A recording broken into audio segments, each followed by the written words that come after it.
your most comfortable weight, maintain it with little to no effort, and never diet again? If that's a yes, then this podcast is for you.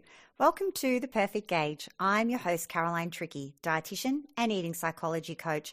And thank you so much for joining me today, where we're going to be discussing what gets in the way of you listening to your perfect gauge. So there's actually quite a few things that can get in the way of you listening to your perfect gauge. But the thing that I want to talk to you about today, which is the one that I actually see most often, is the fear of being hungry. And it kind of seems crazy that people would have a fear of being hungry in this day and age of food absolutely everywhere. So if you think about it, you can get food on pretty much every street corner. There's cafes everywhere, fast food places, and of course supermarkets are full of, their shelves are full to heaving with food. So it kind of seems crazy that people could fear being hungry, but it's actually more common than you think. In fact, I see a lot of clients who have the fear of being hungry and don't even realize that that is actually what's going on for them. And you could even have it. And how do you know? Well, here are 7 signs or behaviors to look out for. So first of all, your fridge and your pantry shelves are absolutely full to overflowing. Number 2, you don't allow yourself to get hungry before eating again. So say it's lunchtime, but you're not actually hungry, but you're worried that you might get hungry, so you eat anyway. Number 3, you graze all day long, so you're constantly snacking and there's no chance that you'll ever get hungry. Number 4, you skip breakfast because when you eat breakfast, you actually end up feeling hungrier throughout the day. Number 5, you drink lots of water during the day to keep your hunger at bay. Number 6, you keep yourself busy. You perhaps throw yourself into your work or exercise to distract yourself so that you won't notice your hunger signals. And number 7, you spend an excessive amount of time planning what to eat and trying to control your hunger by eating specific food. So like you might make sure that your meals have got loads of protein in them because protein's very satisfying. Or you might end up eating a lot of what they call sort of free foods. So there's like low calorie sort of diet foods. So if you do any of these things that I just mentioned, you could actually also have the fear of hunger. So let's have a look at what hunger is and why we might find it so scary. So hunger is actually just a normal body signal. It alerts us to when it's time to eat. So what happens is when your stomach is empty, it starts to produce ghrelin on the lining of the stomach, and that travels through the blood up to the part of the brain called the hypothalamus, and that part of the brain is responsible for regulating your hunger. So the most important thing to realize is that hunger is actually meant to be uncomfortable. It's designed to motivate you to get out of the cave and go searching for food. But obviously, we don't live in caves anymore. So it's a little over the top with regards to it's wanting to promote you to go and find or seek out food. Because, of course, today you can go and access pretty much any type of food you want, any time of the day or night. You can even have it delivered directly to your door, so you don't even have to go anywhere. So hunger is meant to feel uncomfortable, but is that the reason why we get scared of hunger? Well, there's usually roughly 4 reasons that I see quite commonly for why people actually are scared of hunger. So the first one is that perhaps as a child, you weren't always fed consistently, or there might have been times when you didn't get enough to eat. And so even though you're a grown adult now and, you can easily access food, that memory is still very, very strong for you. Or like me, you might have been told, you're not really hungry, just go drink some water and it'll go away. So you tried your best to make the hunger go away, but it didn't, and it was very painful. And again, that's a memory which can be really, really hard to shake. Or probably the most common reason that I see is that you've spent years and years dieting, often feeling hungry, but of course you're not allowed to eat because the diet says you can't, which can now cause you to feel quite anxious when hunger strikes.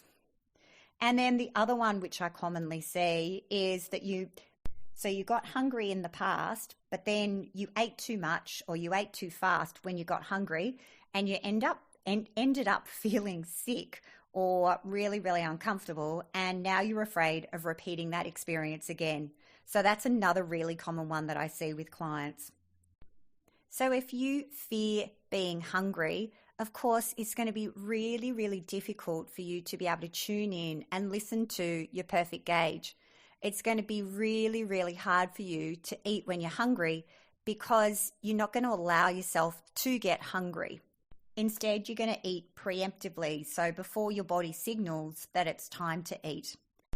And when you do this, when you're not willing to feel hungry, you'll stay out of touch with what your body needs, and it will be harder for you to have a balanced and healthy relationship with food. So, what can you do? So, the first step really is awareness. So, stop and ask yourself if this could actually be you. Could you be eating preemptively and not waiting for the hunger to come? Do you feel that hunger is really, really uncomfortable for you, so you keep snacking during the day to make sure that it doesn't come? And don't worry, I'm not going to tell you that you have to feel the fear and do it anyway. So the way that I help my clients resolve this fear of being hungry is to start by recognizing that there's actually two kinds of fear. So you've got the first one, which is your logical, rational fear.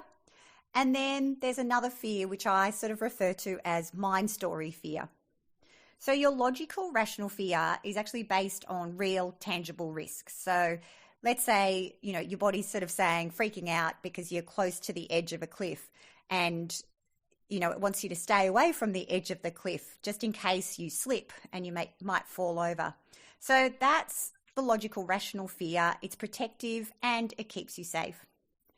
But then there's mind story fear, and this tends to be the major fear that people have these days. So mind story fear comes from the stories you tell yourself about what could potentially go wrong. So while these fears may feel really, really real, they're actually projections from your mind's beliefs and worries. So, for example, the fear of hunger could come from a belief that if you get hungry, you'll lose control, you'll eat all the wrong food, and you'll gain weight. But that's kind of like you predicting the future.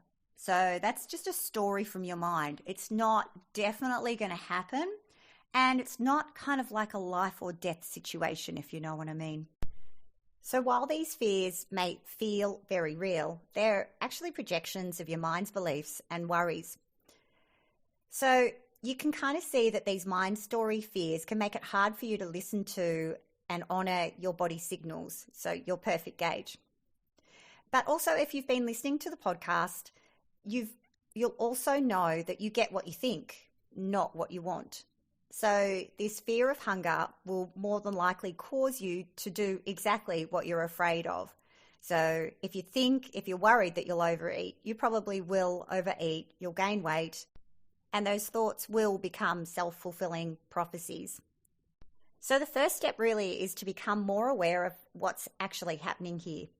So remembering that hunger is just simply your body's way of reminding you that it's time to eat. And believe it or not, without it, you could actually forget. So since eating is essential for survival, it's actually kind of like a life-saving signal. So the main thing really is that you start to allow yourself to get hungry. You practice tuning into and responding to that true hunger in a kind of like a timely and balanced way where you're able to eat enough. And then what will happen is you'll start to gather evidence against those anxious stories that your mind creates. The other thing to know about hunger is that it really isn't something to fear. So it's just a natural guide, like the signals that tell you when to wee and poo. And the other thing too to know is, what does your body do if you get hungry and don't eat? So think about it. We're not like cars that if we run out of fuel, the car stops, like it won't go. So the main thing to know is that if you've got any excess fat on your body can just go in and use that fat as a fuel source. So if you get hungry and you don't eat, your body's fine for a few hours. Now, I'm not at all suggesting that that's what you should do. I actually think it's a better idea to honor those hunger signals. But say if you're in a job situation, maybe you're like a nurse or something, and you just can't go and get food the minute you get hungry, it's going to be an hour or so, then the most important thing to do is just sort of breathe and just remind yourself everything's fine. It's just a signal reminding me to eat, and I will go and eat as soon as I can, but I just can't eat right now. So it's really, really important that we just understand that hunger, all it is a signal. It's not out to hurt you. Yes, it feels uncomfortable, but it's just a signal, like the signal that tells you when it's time to go to the bathroom. So the most important thing is just start to take very small steps to acknowledge and trust your hunger. So the main thing is knowing that, you've got the opportunity to go and get food anytime you want, and I mean, one of the things that I like to do is I like to also make sure that I'm always planning my meals ahead of time so that I've always got something delicious and satisfying there ready to go when I actually do get hungry. And if you keep repeating this and you remind yourself of, how well you're managing your hunger, what will happen is that over time, this fear of hunger, if you're scared at all of being hungry, what you'll find is it really will help to ease. The other thing too, I just want to remind you of is that, you actually do want to be hungry before you eat. And the main reason why is because food tastes so much better when you're hungry. And I want you to really, really start to notice that, because when I share that with clients, often they're a bit surprised and they don't know what I'm talking about. But just really pay attention to those times when you eat, when you're actually quite hungry, and you will notice that food tastes better.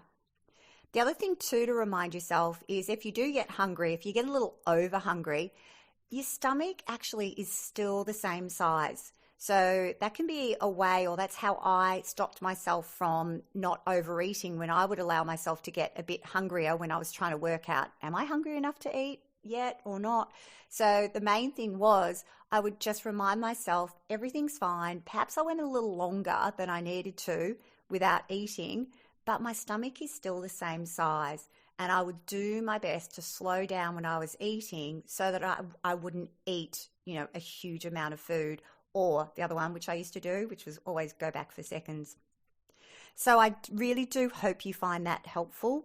If you are scared of hunger, just know it's just a signal. It's nothing to fear. It's just a guide, and remind yourself it's like the signals that tell you when you need to wee and poo.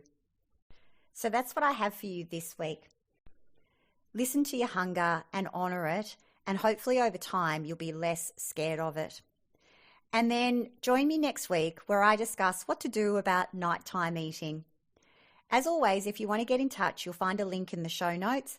And also don't forget to sign up for my 5-day Eat Consciously free challenge on my website. So just go to Caroline Trickey, so that's tricky with an EY.com to join. So thank you so much, and I hope you'll join me next week. I look forward to speaking to you then. Thanks, and bye for now.